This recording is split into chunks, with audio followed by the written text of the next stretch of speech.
Welcome back to Quick Chat in the Cadillac. My name is SG. I like to explore the simplicity of complexity. If you don't know, this is my show where I break it down for you both real and quick. And it's season 2. You know what that means? Season dose. You know what that means? All my episodes is on YouTube. SG space Bubba space K. Go watch them. It'll help you get your life right. And they're all organized by episode number and season. I got them in playlists and everything. You can watch them on TikTok, but then you got to search for them. And I know you're too lazy to do that. So take your ass on over to YouTube and watch. It'll get your life right.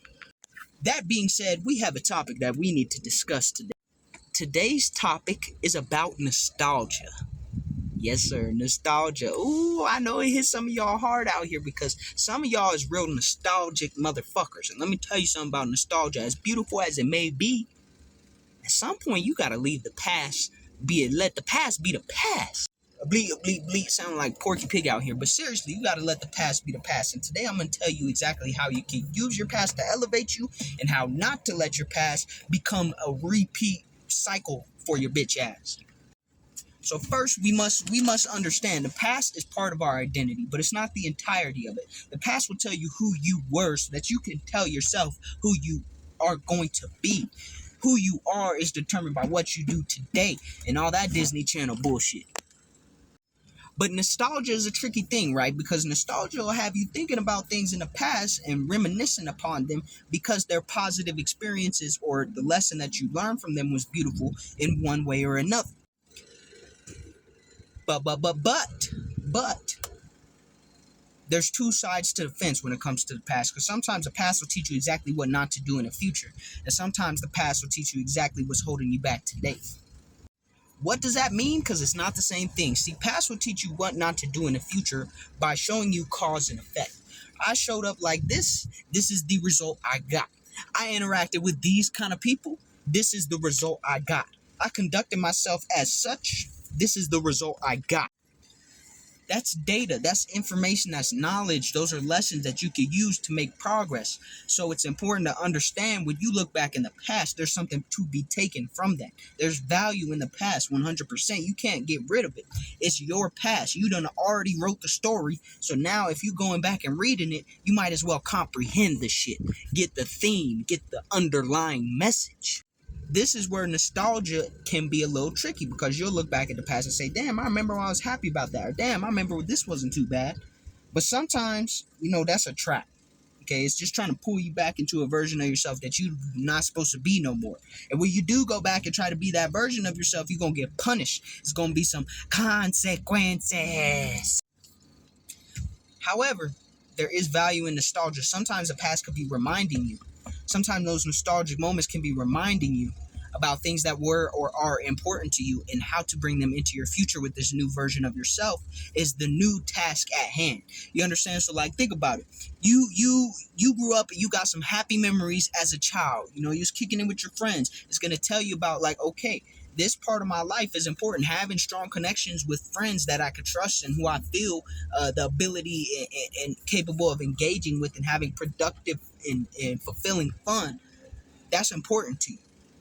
Your past is trying to tell you that. So if you're sitting in isolation all the goddamn time and you thinking about, damn, I remember when we used to do this, we used to kick it with the homies, da-da-da. Maybe it's time for you to go seek some social connection. Maybe it's time for you to bring this new version of yourself out to the world so that you can build those connections and experience that level of emotional fulfillment in a new lens with the new version of you. So it could even be something like, I remember when I was a child and my dad taught me how to ride a bike. Maybe that's telling you, okay, it's time for you to introduce the aspect of family into your life. It's time for you to start preparing yourself to be the kind of person that could be accountable and responsible and create positive memories with the little ones in your life. Shit like that is valuable too. And going back and seeing the value of those things, even though it's nostalgia and we say oh, you can't never look back at the past, you always got to keep moving forward. Even though it's nostalgic and it is no longer present in your life, it could be trying to tell you something. It could be trying to prepare you for some shit that's coming up and say, okay, this is what you experienced. See how you feel about it now? You're responsible to create those kind of experiences for somebody else, for someone else. You're supposed to be a role model and a guiding figure. It don't just gotta be. See, the past is crazy because you could learn from it in so many different ways. You could learn from it when you repeat it and you're not supposed to.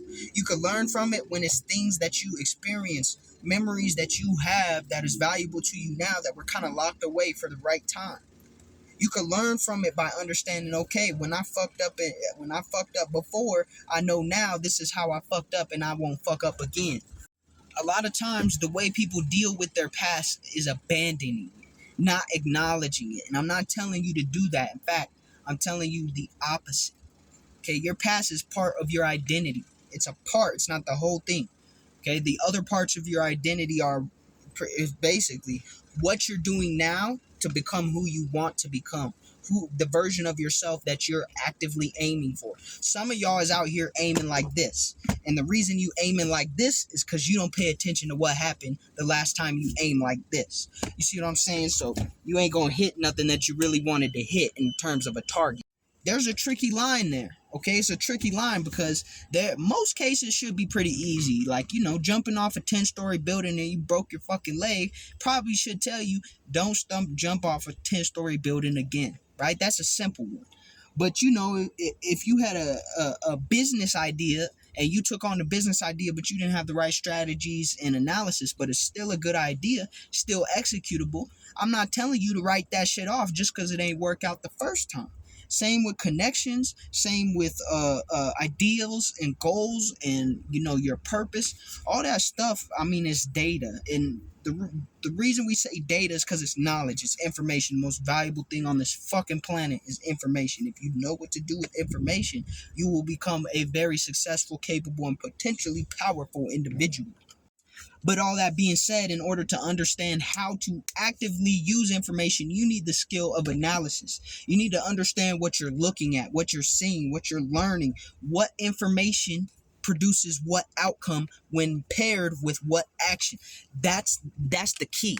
That's the difference between somebody who's smart as all fucking get out and stays locked up in the fucking basement not doing shit, and the difference between someone who tries and tries and tries and just really doesn't learn, right? Those are the ends of the spectrum. Someone who just thinks without doing and someone who just does without thinking. And in the middle is where you should exist, between thinking and doing, and understanding that they work together. Okay, but the past is based in thinking. The past understands this is what I did and this is how I came out of that action. This is what that action produced. Sitting around in a fucking basement, you didn't do shit. So that's your past, but you gained all that knowledge during that time. Now you can take action based on that knowledge to produce a favorable outcome. Vice versa.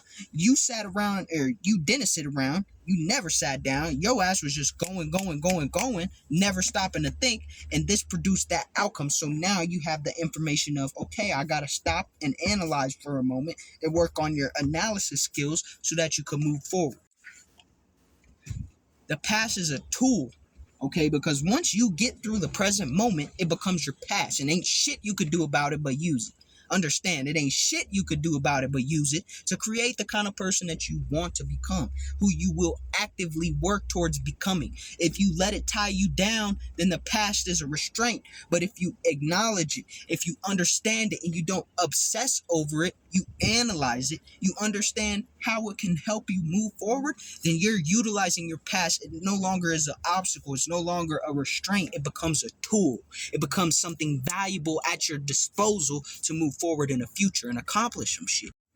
I'm not going to tell you to say fuck the past, okay? Maybe you got an ex that shit ain't work out with, and maybe that ex was good for you, maybe they wasn't good for you.